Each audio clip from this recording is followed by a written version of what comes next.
Hello दोस्तों। तो अंधेरी रात और अपराध के साथ कानून की बात। सुना होगा कानून के हाथ बहुत लंबे होते हैं। तो हम शुरू करते हैं कानून। मैं प्रवीण कुमार आपका स्वागत करता हूं यूट्यूब चैनल एग्ज़ाम डोज पे। तो हमने देखा था, इससे पहले हमने एक वीडियो देखा था आईपीसी के बारे में। तो उसमें हमने आईपीसी के क्या क्या विकास हुए थे, आईपीसी को लेके किस तरह से आईपीसी को बनाया गया और किसने बनाया, वो सारी चीज़ें हमने वीडियो 1 में देखी थी। बात करते हैं अध्याय 2 की। तो अध्याय 1 आप इस वीडियो के डिस्क्रिप्शन में मैं लिंक प्रोवाइड करा दूंगा, वहाँ से आप देख सकते हैं। अब बात करते हैं अध्याय 2 की। तो अध्याय 2 आईपीसी का अध्याय 2, इसमें साधारण स्पष्टीकरण दिया हुआ है। आईपीसी के अध्याय 2 में साधारण स्पष्टीकरण दिया गया है।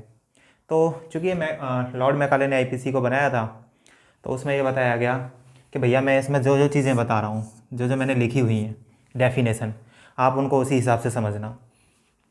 तो कुछ डेफिनेशंस दी गई जिससे कि पूरी आईपीसी भारतीय दंड संहिता जो है उसमें जहाँ भी इन शब्दों का यूज़ किया गया है तो उनका स्पष्टीकरण उसने चैप्टर 2 में दिया गया है।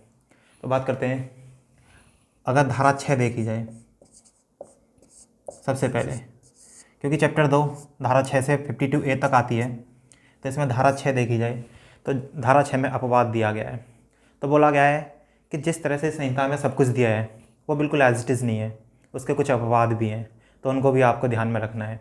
जैसे मान लिया जाए, अगर किसी को अपराधी बोला गया है, अगर किसी को इस संहिता में अपराधी बोला गया है तो इसको ये मान के चलना है कि इसमें 7 साल से कम उम्र का बच्चा नहीं होना चाहिए। उस व्यक्ति की आयु 7 वर्ष से कम नहीं होनी चाहिए, क्योंकि 7 वर्ष से कम व्यक्ति का आयु अपराधी नहीं माना जाता है। तो धारा 6 में कुछ अपवाद दिए गए हैं। बात करें धारा 7 की। धारा 7, तो धारा 7 में ये बताया गया है कि जहाँ पे किसी चीज़ को एक बार एक्सप्लेन कर दिया गया है तो उस चीज़ को उसी के हिसाब से मानना है। ये नहीं कि आप अपनी मर्ज़ी से कोई भी मतलब निकाल लोगे। तो मैकाले जी कहते हैं कि बोला भैया मैंने जो लिखा हुआ है इसमें धारा 7 में या फिर इस भारतीय दंड संहिता में, उसको उसी के हिसाब से उसका स्पष्टीकरण मानना है, अपनी मर्ज़ी से कुछ भी नहीं मानना है। हालांकि 6 और 7 इतनी इंपॉर्टेंट नहीं है। बात करते हैं धारा 8 की। तो धारा 8 में लिंग अर्थात जेंडर, इसकी परिभाषा दी गई है। तो इसमें बताया है लॉर्ड मैकाले ने कि जेंडर का मतलब, आपको पता है जेंडर 2 तरह के होते हैं, पुल्लिंग और नपुंसकलिंग, पुल्लिंग और स्त्रीलिंग, माफ़ करना। तो पुल्लिंग और स्त्रीलिंग, तो इन्होंने बताया कि जहाँ भी आईपीसी में ही यूज़ होगा, तो बोला वो हर वर्ग की, चाहे वो स्त्री हो चाहे वो पुरुष हो, तो लिंग में स्त्री और पुरुष दोनों आते हैं। ऐसा नहीं है कि अगर बोला मैं इंग्लिश तो पढ़ा नहीं रहा तो ही के लिए बोला औरत के लिए सी यूज़ नहीं किया तो सोच लिया जाएगा कि नर के लिए, सिर्फ नर के लिए, नारी के लिए नहीं। तो लिंग दोनों को डिस्क्राइब करता है, चाहे वो स्त्री हो या पुरुष। धारा 9 वचन को डिफाइन किया गया है। वचन अर्थात नंबर। तो इसमें बताया गया है कि चाहे जब तक अन्यथा में बताया नहीं गया हो, स्पष्ट नहीं किया गया हो, तब तक वचन के लिए एक वचन होगा। अगर कहीं संहिता में एक वचन लिखा हुआ है तो एक वचन के साथ बहुवचन उसमें इंक्लूड करना है, तो एक वचन के साथ वो बहुवचन भी माना जाएगा। और अगर कहीं बहुवचन लिखा हुआ है तो उसमें वह एक वचन भी माना जाएगा। तो इसमें धारा 9 में वचन के बारे में बताया गया है कि अगर कहीं एक वचन लिखा हुआ है तो ऑटोमेटिकली यू शुड थिंक कि एक वचन के साथ बहुवचन भी अभिप्रेत है, और अगर बहुवचन दिया है तो उसके साथ एक वचन भी अभिप्रेत है। बात करते हैं धारा 10 में पुरुष और स्त्री दोनों की परिभाषा दी गई है। पुरुष और स्त्री की बात की गई है। तो इसमें बताया गया है कि पुरुष हर व्यक्ति, चाहे वो किसी भी एज का हो, नर है, अगर वो व्यक्ति नर है और किसी भी एज का है तो वो पुरुष की परिभाषा में आता है। और हर उम्र की स्त्री या लड़की वो स्त्री या नारी का द्योतक होती है। तो इसमें बताया गया था कि 8 में बताया गया था कि ही है, तो उसमें आपको दोनों लेके चलने हैं, मेल और फीमेल। और इसमें पुरुष और स्त्री का एज के हिसाब से क्लासीफाई किया है कि किसी भी एज का पुरुष होगा वो पुरुष का द्योतक होगा, और स्त्री शब्द स्त्री का द्योतक होगा। बात करते हैं धारा 11। तो धारा 11 में बताया गया व्यक्ति क्या है या व्यक्ति कौन है। तो व्यक्तियों के लिए इंडिविजुअल, जैसे मैं अकेला, तो उसमें मैं भी शामिल हूँ, साथ में कोई समुदाय, ग्रुप ऑफ पीपल्स। व्यक्ति के अंदर कौन कौन आता है, इंडिविजुअल पर्सन भी आएगा, या फिर कोई ग्रुप आएगा, पीपल का ग्रुप आएगा, या कोई कंपनी होगी। तो वो सारी चीज़ें व्यक्ति के अंदर आती हैं। चूँकि बाद में आईपीसी को मतलब इसका संदर्भ से अलग मतलब नहीं निकाल लिया जाए, इसलिए मैकाले ने अध्याय 2 में सभी टर्म्स का साधारण स्पष्टीकरण दिया गया था। तो इसमें धारा 11 व्यक्ति। अगर बात करें धारा 12 की, तो धारा 12 लोग, पब्लिक की बात करता है। धारा 12 में पब्लिक की बात करता है। तो पब्लिक के अंदर जो साधारण जनमानस है, जो साधारण जनता है, वो सब पब्लिक के अंदर आती है। धारा 12 पब्लिक। तो ये जो अध्याय 2 है आईपीसी का, इसमें से डायरेक्ट प्रश्न पूछे जाते हैं। ऐसा नहीं है कि इसके डीप में कुछ आएगा, आपसे सीधा पूछा जाएगा धारा 11 में क्या है। तो व्यक्ति की परिभाषा है। धारा 12 में लोक की परिभाषा है। अगर धारा 8 में पूछा जाए तो लिंग की परिभाषा है। धारा 9 वचन की परिभाषा है। तो इस चैप्टर से डायरेक्ट प्रश्न पूछे जाते हैं। तो चलिए आगे देखते हैं। धारा 14 सरकार या सेवक। धारा 14 में सरकार का सेवक को डिफाइन किया गया है। तो बात की जाए सरकार का सेवक कौन होगा, तो जो भी व्यक्ति सरकार से कुछ अनुदान या सैलरी, वेतन, जो भी व्यक्ति सरकार से वेतन लेता है, वो सब सरकार के सेवक के अंतर्गत आते हैं। चाहे वो सेना, नौसेना, वायुसेना, किसी का भी अधिकारी हो, न्यायाधीश हों, या स्टेट गवर्नमेंट के बंदे हों, जो भी सरकारी वेतन लेता है वो धारा 14 के अंतर्गत, सरकार के सेवक के अंतर्गत डिफाइन किया गया है। यहाँ पे धारा 13 में क्यून की परिभाषा थी, क्योंकि ये आईपीसी 1860 में बनी थी, तो उस समय ब्रिटिश शासनकाल था। क्योंकि बाद में स्वतंत्रता के बाद इसको हटा दिया गया 1950 में। 1950 में एक एडमिनिस्ट्रेटिव ऑर्डर आता है, उसके द्वारा इनको हटा दिया गया था। तो धारा 13 में क्यून की परिभाषा थी, जिसको निश्चित कर दिया गया है, अभी इम्पोर्टेंट नहीं है। बात करें धारा 15। तो धारा 15 में बात करें तो इसको भी धारा 15 और 16, धारा 15 और 16 इन दोनों धाराओं को भी हटा दिया गया है। धारा 15 में बात करें तो धारा 15 में ब्रिटिश सरकार को डिफाइन किया गया था, और धारा 16 में भारत सरकार को डिफाइन किया गया था। अगर बात करें धारा 17 की, तो 17 में सरकार को डिफाइन किया गया है। धारा 17 काफ़ी इंपॉर्टेंट है, कई बार पेपर में आई है। धारा 17 की बात की जाए तो धारा 17 में सरकार को डिफाइन किया गया है। अब बात करें सरकार, तो सरकार को याद करने का बहुत ही आसान तरीका है। सरकार 2 लेवल पे है, स्टेट लेवल पे और सेंट्रल लेवल पे। तो यहाँ पे आईपीसी की धारा 17 में जो बात की गई है सरकार की, वो दोनों ही की गई है, केंद्र सरकार और राज्य सरकार। तो जहाँ भी इस संहिता में सरकार का वर्णन होगा, वहाँ आपको ये समझ के चलना है कि केंद्र सरकार और राज्य सरकार दोनों की बात की गई है। बात की जाए भारत, धारा 18। तो धारा 18 में भारत को डिफाइन किया गया है। तो भारत यानी इंडिया, तो इंडिया का जितना भी पार्ट है, चाहे वो सी लेवल से, अगर सी लेवल के 12 नॉटिकल मील्स तक बात करें तो ये भी भारत का ही क्षेत्र होता है। तो पूरा भारत का क्षेत्र इसके धारा 18 के अंतर्गत भारत के अंतर्गत आता है। लेकिन बात की जाए अपना 31 अक्टूबर 2019 से पहले, तो इसमें 31 अक्टूबर 2019 से पहले भारत में जम्मू कश्मीर राज्य को छोड़कर, इसमें बताया गया था कि जम्मू कश्मीर राज्य को छोड़कर जितना भी क्षेत्र है वह भारत के अंतर्गत आता है। लेकिन क्योंकि अभी अनुच्छेद 370 संविधान का हटा दिया गया है और 31 अक्टूबर 2019 के बाद यहाँ अभी भारत शब्द का मतलब संपूर्ण भारत से है। बात करें धारा 19 की, आईपीसी की धारा 19 न्यायाधीश के बारे में बताती है। आईपीसी की धारा 19 न्यायाधीशों को बताती है। तो न्यायाधीश कौन होगा, अगर बात की जाए न्यायाधीश कौन होगा, इसमें डिफाइन किया गया है कि न्यायाधीश कौन होगा। तो न्यायाधीश में हर वह व्यक्ति जो फैसले देता है या न्याय दिलाता है, तो वह न्यायाधीश के रूप में देखा जाएगा।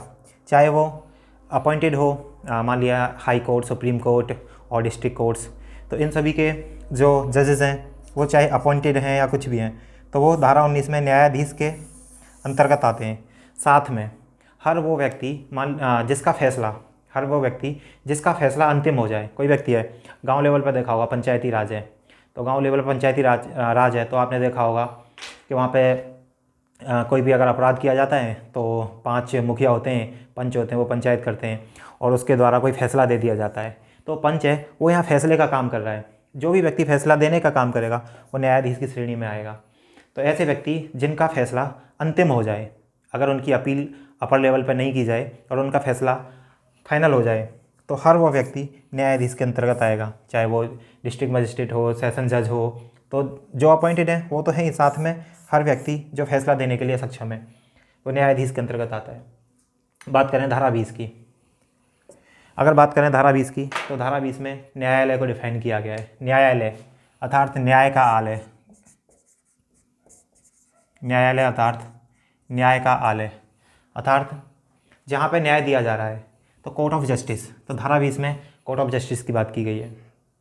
धारा 21 की बात की गई है लोक सेवक। तो लोक सेवक नाम से पता चल रहा है, याद करना भी आसान है।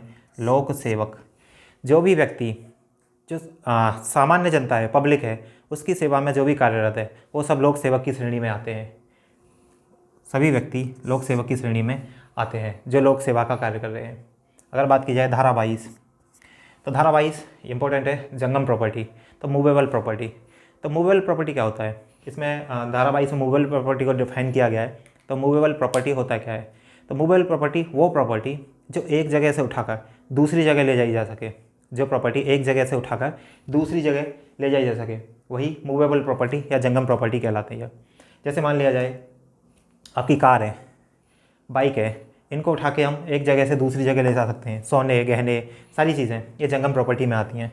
वहीं बात की जाए ज़मीन की, तो ज़मीन को ये भूमि से बधी हुई है। जो चीज़ भूमि से बधी हुई है और जिसको हम कहीं लेके नहीं जा सकते, वो जंगम प्रॉपर्टी के अंतर्गत नहीं आती है।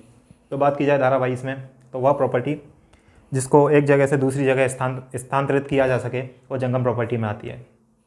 बात की जाए धारा 23,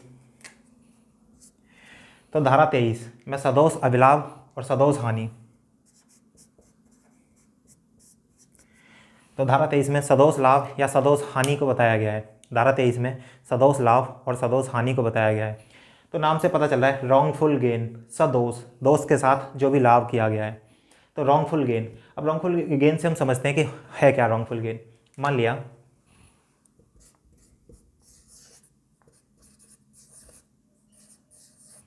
अगर ये 3 व्यक्ति हैं, ABC 3 व्यक्ति हैं, तो इसमें क्या है, किसी रॉन्गफुल गेन के लिए कुछ ना कुछ इलीगल चीज़ों का यूज़ होगा।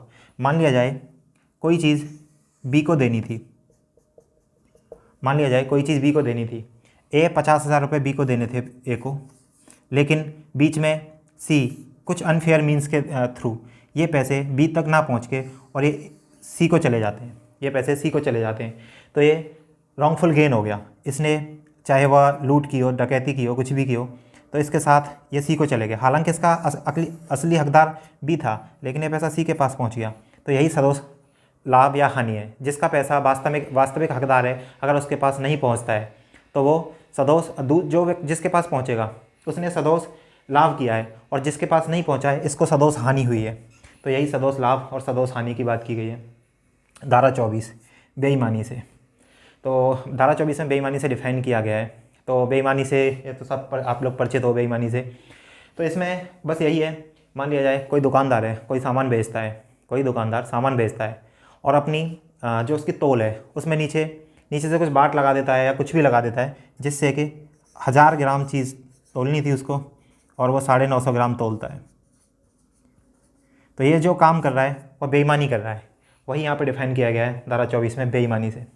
बात की जाए धारा 25 की, तो कपटपूर्वक। तो कपटपूर्वक शब्द को डिफाइन किया गया है धारा 25 में। तो कपटपूर्वक से मतलब क्या है? तो कपटपूर्वक में भी बेईमानी से थोड़ा सा अलग है। अगर देखा जाए तो कपटपूर्वक जैसे मान लिया जाए मैं और आप दोनों कहीं जा रहे हैं, तो हमें पता है कि तीसरा व्यक्ति कोई आ रहा है और हमें पता है यहाँ पर गड्ढा है, और हम बोल दें उस व्यक्ति को भाई तू इधर से चला जा, बढ़िया रहेगा और जल्दी पहुंच जाएगा। तो हमें पता था यहाँ पे गड्ढा है, उस व्यक्ति को नहीं पता था। तो आपने उस व्यक्ति को गड्ढे में डालने के लिए बोल दिया भाई इधर से निकल जा, जल्दी पहुँचेगा, और वो व्यक्ति गड्ढे में जाके गिर जाता है। तो आपने उसके साथ कपट किया है, वह कपटपूर्वक धारा 25 में डिफाइन किया गया है। अगर बात करें धारा 27 की, तो धारा 27 पत्नी, लिपिक या सेवक के कब्जे में संपत्ति। पत्नी, लिपिक या सेवक के कब्जे में संपत्ति, तो इसको देखते हैं।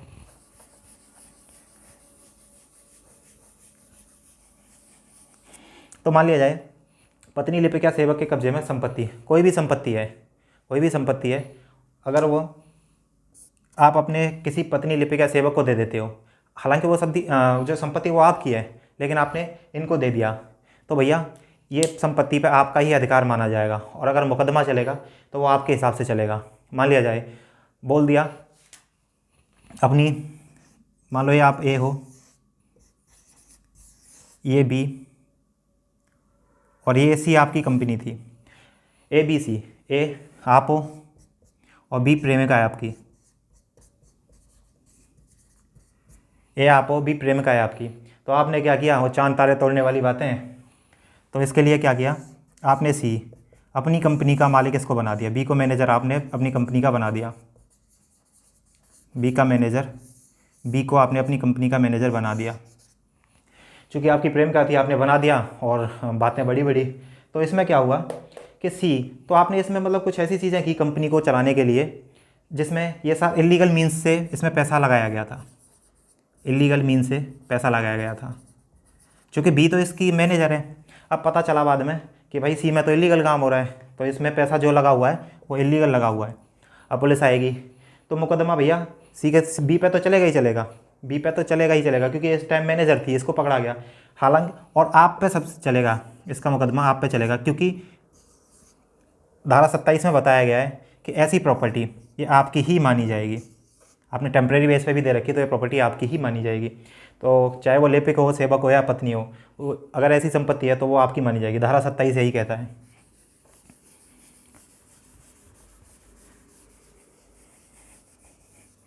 अगर बात की जाए धारा 29, तो धारा 29 में दस्तावेज़ों को डिफ़ाइन किया गया है। धारा 29 में दस्तावेज़ों को डिफ़ाइन किया गया है। तो दस्तावेज़ों में बताया गया है कोई भी चीज़, कोई भी पेपर हो, कागज़ का टुकड़ा हो, मैप हो, कुछ भी हो, जिसके ऊपर कुछ भी लिखा हुआ है, चित्र, चाहे वो रिटन में,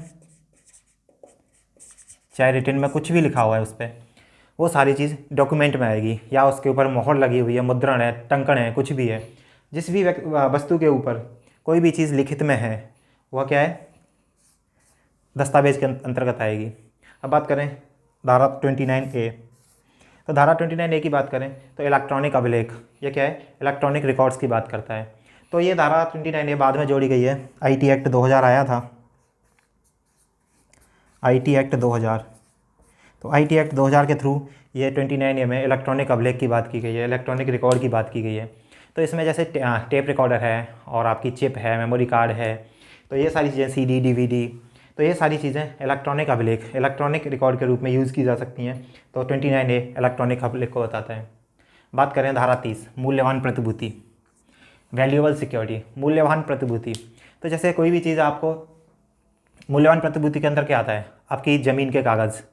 अगर किसी को 351 में ज़मानत हो जाती है, अगर किसी व्यक्ति को पुलिस लेके चली जाती है और हमें उसकी 351 में ज़मानत करानी है, तो वहाँ पे जाके वो बोलता है कि भैया आप कुछ प्रतिभूति जमा कराएं, आप अपना कुछ प्रतिभूति जमा कराएं। तो जैसे ज़मीन के कागज़ हैं, पावर अटॉर्नी है, ये सारी चीज़ें जमा कराई जाती हैं। तो धारा 30 में मूल्यवान प्रतिभूति की बात की गई है। धारा 33 की बात की जाए तो इसमें कार्य या लोप की बात की गई है, एक्ट या लोप। तो एक्ट या लोप में क्या है, आप कोई कार्य ऐसा करते हो, मतलब आपराधिक षड्यंत्र के उद्देश्य से कोई कार्य करते हो, तो वो कार्य और लोप या फिर चूक से कोई कार्य हो जाता है। तो एक्ट और ओमिशन धारा 33 में बताया गया है। बात करें धारा 34, सबसे इंपॉर्टेंट है धारा 34, सामान्य आशय, कॉमन इंटेंशन। तो कॉमन इंटेंशन में क्या है, अगर इसको समझें तो कॉमन इंटेंशन में ये है, अगर कोई आपने अपराध करने का प्रयास करते हैं, इसकी सबसे इंपॉर्टेंट चीज़ है, तो इसमें कम से कम एक से अधिक व्यक्ति होना चाहिए। सामान्य आशय के लिए एक से अधिक व्यक्ति होना चाहिए, 2 हों, 3 हों, 4 हों, डिपेंड करता है। तो मान लिया जाए 5 व्यक्ति हैं, 5 व्यक्ति रॉबरी की तैयारी करते हैं, तो बोला भाई बैंक लूटनी है। तो पाँचों ने प्लान बनाया, तो वहाँ पे पाँचों जो हैं अलग अलग काम करेंगे। मान लिया ए क्या करता है, ए रोड पे जाके खड़ा हो जाता है और बताता है कि बोला भाई अगर कहीं से पुलिस आएगी तो मैं तुझे बताऊँगा। और दूसरा क्या है, दूसरा बैंक में घुस जाता है, दूसरा बैंक में घुस जाता है और वो क्या है, तिजोरी पर हमला करता है। तीसरा क्या है, बोलता है भाई मैं तो पैसे बैग है जो पैसे का वो लेके भागूंगा। ऐसे ही अलग अलग कार्य करते हैं। चौथा कुछ करे, पाँचवा कुछ करे, बोला पुलिस आएगी तो सूचना मैं दूंगा। तो पांच व्यक्ति किसी भी सामान्य आशय से, पांच व्यक्ति किसी भी सामान्य आशय से, इट मीन्स कॉमन इंटेंशन से कोई कार्य करते हैं। पांच व्यक्ति सामान्य इंटेंशन से कोई कार्य करते हैं, तो वहीं इसका बताया गया कि सामान्य इंटेंशन है। अब हालांकि आप देखोगे व्यक्ति सबसे बड़ा जिसने तिजोरी तोड़ी और जो पैसे लेके भागा, उन दोनों मेन अंजाम जो दिया अपराध को उन दोनों ने दिया। तीसरा तो रोड पर खड़ा था, हालांकि क्योंकि उनका आशय सामान्य था। तो बाद में जब इन पर मुकदमा चलेगा और ये पकड़े जाते हैं तो ऐसे माना जाएगा कि वो पांचों व्यक्तियों में से प्रत्येक ने वही कार्य किया है जो पैसे लेके बैंक से भागा और जिसने तिजोरी तोड़ी थी। तो ये सामान्य आशय में इसको बताया गया है कि सिर्फ आप उसमें कोई एक्ट, आपने प्लान बनाया, पांचों ने मिलकर प्लान बनाया और आप पैसे लेके और तिजोरी तोड़ के दूसरा भागा, साथ आपने भी दिया है, तो आप भी उस अपराध में उतने ही जिम्मेदार हो जितना कि वो पैसे लेके भागा है। तो ये सामान्य आशय को बताता है। तो आज यहीं तक रहने देते हैं, बाकी एक बार समझते हैं इनको हमने क्या क्या पढ़ा है। तो अध्याय 2 में धारा 6 से धारा 52 तक की बात की गई है, जिसमें धारा 8 में लिंग को परिभाषित किया गया है। तो लिंग के अंदर हर स्त्री और पुरुष दोनों आते हैं। जहाँ पे सिर्फ पुल्लिंग शब्द दिया गया है तो ऐसा माना जाएगा कि इसमें स्त्री और पुरुष सभी हैं। वचन की बात करते हैं, तो वचन की बात करें तो एक वचन और बहुवचन, जहाँ एक वचन होगा वहाँ से बहुवचन भी साथ में शामिल होगा, और जहाँ बहुवचन दिया होगा वहाँ इंक्लूड एक वचन भी होगा। बात की जाए पुरुष और स्त्री की, तो पुरुष के अंदर सभी एज के जो भी नर हैं वो काउंट होते हैं, और स्त्री की बात की जाए तो सभी एज की स्त्री की बात की गई है। धारा 6 और 7 में मैंने आपको एक बात पहले ही बता दिया था कि 7 वर्ष से कम उम्र का जो बच्चा होगा उसको अपराधी नहीं माना जाएगा। बात करते हैं व्यक्ति की, तो व्यक्ति में कोई इंडिविजुअल हो, कंपनी हो या ग्रुप हो, तो व्यक्ति में लोग, पब्लिक, जो सामान्य जनता है वो पब्लिक के अंतर्गत आती है। 13 क्यून को हटा दिया गया था। 14 की बात करें तो सरकार का सेवक, जो सरकार से वेतन लेता है वह व्यक्ति सरकार के सेवक के अंतर्गत आता है। बात की जाए 15-16 की, तो ब्रिटिश सरकार और भारत सरकार, इसको हटा दिया गया था। 17 में सरकार को डिफाइन किया गया है, तो सरकार 2 लेवल पे, तो जहाँ भी सरकार की बात होगी वो केंद्र सरकार और राज्य सरकार दोनों की बातें होंगी। बात की जाए 18, तो 18 में भारत को बताया गया है, भारत की परिभाषा दी गई है। तो भारत की परिभाषा में जब पहले इसमें 31 अक्टूबर 2019 से पहले जम्मू कश्मीर का भाग शामिल नहीं था। अभी अनुच्छेद 317 के रिपेल हो जाने के बाद इसमें संपूर्ण भारत शामिल है। बात की जाए 19, तो न्यायाधीश जो न्याय का कार्य कर रहा है, इसमें चाहे वो कोई भी व्यक्ति जो निर्णय दे रहा है, जो व्यक्ति निर्णय दे रहा है, मतलब बात की जाए न्यायाधीश की, तो निर्णय किसी दोषी या निर्दोषी या कोई भी फैसला कर रहा है। इसमें एक इम्पोर्टेंट फैक्ट है, चाहे वो मामला डांडिक हो या आपराधिक हो, डांडिक मामला हो या आपराधिक मामला हो, किसी में भी जो फैसला सुना रहा है, जो फैसला सुनाने का काम कर रहा है वो न्यायाधीश। बात की जाए 20, न्यायालय, कोर्ट ऑफ जस्टिस, आपको पता ही है। बात की जाए 21, लोक सेवक, तो लोक सेवक जो भी जनता की सेवा में लगा हुआ है वो लोक सेवक है, चाहे पुलिस हो, चाहे सेना हो, वायुसेना हो, नौसेना हो, साथ में ये स्थानीय प्राधिकारी हों, पंचायती राज के पंचायत वाले व्यक्ति हों, तो ये सब लोक सेवक के अंतर्गत आते हैं। धारा 22, जंगम संपत्ति, जो मूवेबल प्रॉपर्टी, जिस प्रॉपर्टी को एक जगह से दूसरी जगह स्थानांतरित किया जा सकता है, वो जंगम प्रॉपर्टी में आती है। 23, सदोष अभिलाभ या लाभ, मतलब क्या है, अनलॉफुल गेन। इसमें क्या है, रॉन्गफुल गेन, अगर इलीगल मीन्स के द्वारा, अगर कोई भी ऐसी चीज़ें हैं जो इलीगल मीन्स हैं उनके द्वारा क्या है, आप कोई भी लाभ या हानि होती है किसी को, मान लिया जाए कि किसी को पैसा मिलना था, उसको ना मिल गया, तीसरे को मिल गया, तो जिसको मिलना चाहिए था, वास्तविक हकदार वो था और उसको वो पैसा नहीं मिल गया, तीसरे को मिला है, तो तीसरे ने ये सदोष लाभ किया है, और यहीं पे जो दूसरा था जिसको मिलना चाहिए था उसके साथ सदोष हानि हुई है। बात की जाए 24 की, तो बेईमानी से, तो बेईमानी से में कोई भी व्यक्ति, जैसे आपका एग्जाम्पल से समझाया था, 1000 ग्राम की जगह 950 ग्राम तोड़ देता है, तो वही बेईमानी से एक बात हो गई। कपटपूर्वक कोई गड्ढे में गिरा देता है। 27 की बात की जाए, पत्नी लिपिक या फिर सेवक के कब्जे में जो संपत्ति है वो उसी की मानी जाती है जिसका एक्स ने मान लिया जाए कोई संपत्ति पति लिपिक या सेवक को दे दी। अगर एक्स कोई गहने चुरा के लाया, उसकी पत्नी पहन रही है, वास्तव में वो चोरी के थे, तो इसमें क्या है, जो गहने चोरी के थे अगर उन पर पुलिस पकड़ती है बाद में, तो भैया इसके साथ पत्नी तो जाएगी जाएगी, लेकिन माना ये जाएगा कि गहने ये चुरा के लाया था, तो ये गहने इसके थे, तो साथ में इसके ऊपर भी केस चलेगा। बात की जाए 29 दस्तावेज़, तो दस्तावेज़ों में कोई भी चीज़, पेपर हो, मानचित्र हो, कुछ भी हो, जिसके ऊपर कुछ भी मुद्रण के साथ लिखा हुआ है, तो वो क्या है, दस्तावेज है। मान लिया जाए कोई पेपर है, अगर पेपर पर मैं का कबूतर भी लिख दूंगा, तो ये भी क्या है, दस्तावेज माना जाएगा। 29A इलेक्ट्रॉनिक अभिलेख, IT एक्ट 2000 के बाद इसको जोड़ा गया था, तो इसमें क्या है, चिप, मेमोरी कार्ड वगैरह आते हैं। धारा 30 मूल्यवान प्रतिभूति, पावर अटॉर्नी या फिर ज़मीन ETC। धारा 33 कार्य या लोभ को परिभाषित किया गया है, और धारा 34 सामान्य आशय को बताया गया है। तो चलिए दोस्तों, आज यहीं तक रहने देते हैं, फिर मिलते हैं अगले वीडियो में। अगर आपको हमारा वीडियो अच्छा लगा, पसंद आया हो, तो लाइक करें, सब्सक्राइब करें और शेयर करें। Thank you.